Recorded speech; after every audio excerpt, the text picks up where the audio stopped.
Ya, jadi pada bayi prematur atau bayi baru lahir dengan berat badan yang sangat rendah, itu rentan untuk terjadi kelainan kongenital, khususnya pada bagian saluran cerna. Salah satu yang pernah kita jumpai adalah kelainan pada usus 12 jari, di mana usus 12 jarinya tidak terbentuk dengan sempurna, ada sumbatan di situ, ada suatu penyekatan di situ, sehingga makanan tentu tidak bisa masuk ya untuk dicerna melalui usus. Maka kalau kita tidak melakukan tindakan, bayi-bayi dengan penyakit congenital stenosis duodenum atau atresia duodenum ini bisa mengalami perburukan, bahkan sampai risiko meninggal.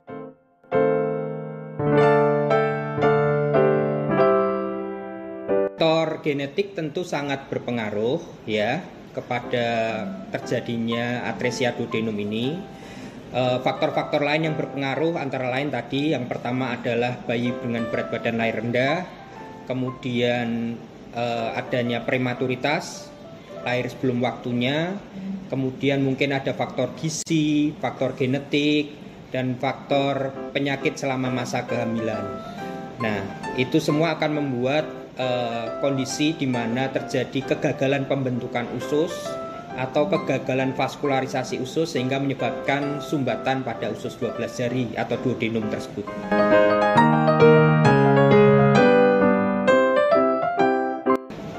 Pada kondisi ini kurang lebih datang pasien usia 1 minggu. Memang idealnya ya semakin cepat terdiagnosis, maka angka kesembuhannya, angka harapan hidupnya akan lebih tinggi daripada jika pasien datang dalam kondisi terlambat.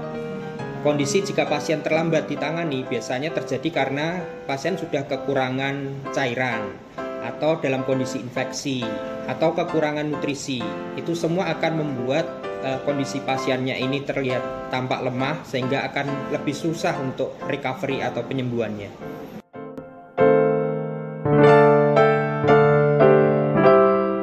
Jadi dari gejala penyakit ini, atresia duodenum, pada umumnya ditemukan mutah. Ya, jadi bayi setiap kali minum susu, dia akan segera mutah.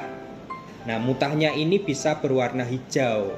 Kenapa hijau? Karena hijau adalah warna dari usus cairan empedu yang dihasilkan di usus 12 jari. Sehingga kalau usus 12 jarinya buntu, cairan ini akan kembali ke lambung, kemudian masuk ke kerongkongan dan jadi mutah. Nah, bayi tidak bisa minum susu sama sekali, dan otomatis kalau tidak bisa minum susu, ya tidak ada asupan makanan, maka dia juga tidak bisa BAB.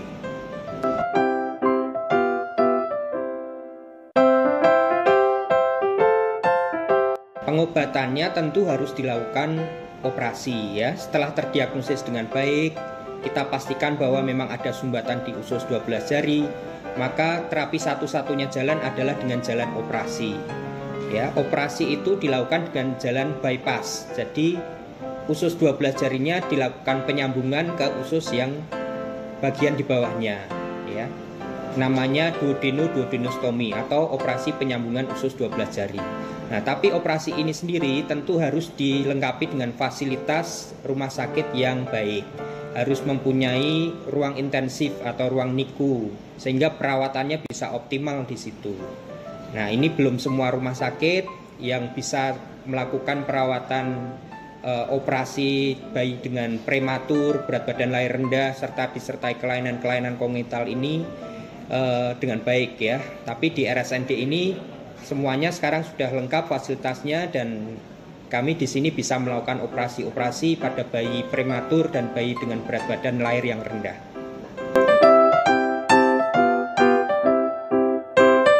Ya, tentu kasus-kasus seperti ini harus ditangani sedini mungkin ya. Semakin pasien datang terlambat untuk berobat, tentu nanti hasilnya, outcome-nya akan berbeda.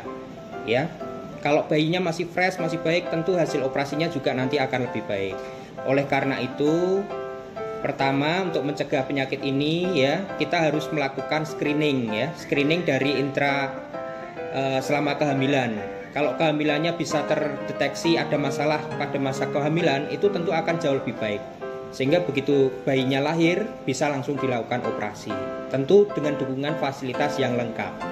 Nah, di RSND saat ini sudah lengkap fasilitasnya, mulai dari dokternya, kemudian ruang NICU PICU-nya dan peralatannya semua sudah dilengkapi, sangat ideal untuk melakukan operasi bayi-bayi dengan risiko tinggi seperti ini.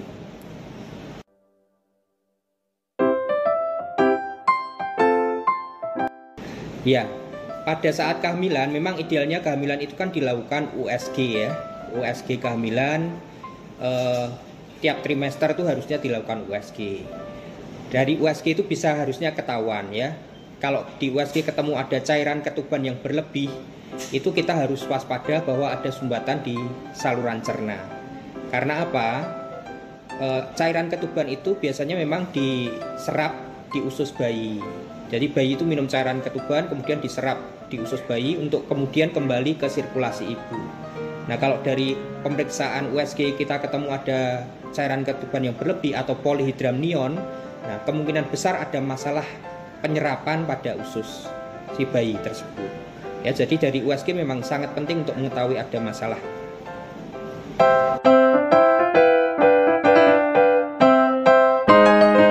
Ya, tentu saja ya, kalau misalnya bayi lahir prematur, itu tentu kan sistem organnya dia belum berfungsi dengan sempurna. Otomatis mungkin banyak ditemukan kelainan-kelainan bawaan ya. Salah satunya yang paling sering, ya tadi ada sumbatan di usus, seperti itu. Bisa juga kelainan bawaan yang lain, misalnya kelainan tulang belakang, kelainan jari jemari, atau kelainan jantung, bahkan kelainan ginjal, dan lain-lain.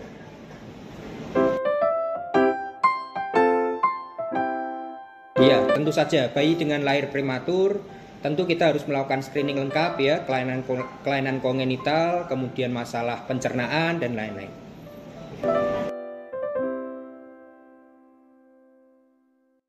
Take home message-nya bahwa keberhasilan RSND kali ini dalam menangani kelainan atresia duodenum semoga menjadi pembuka ya untuk operasi-operasi berikutnya yang bisa dilangsungkan secara lancar di sini. Dan kami harapkan bahwa outcome pasien dari Rumah Sakit Nasional Diponegoro ini bisa jauh lebih baik dari rumah sakit lain di Kota Semarang.